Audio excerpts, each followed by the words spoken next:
Welcome to the video on cleaning smoke meter probes. It is recommended to clean the probe anytime the smoke meter fails to zero or fails the zero drift portion of the emissions test. These steps are for the vertical probe. Unscrew the threaded collar.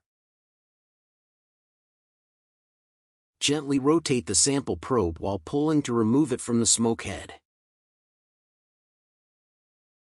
Blow compressed air through the sample probe from the threaded end.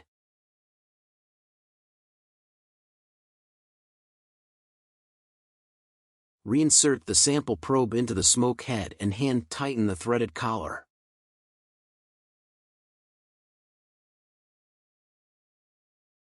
Repeat these steps to clean the horizontal probe.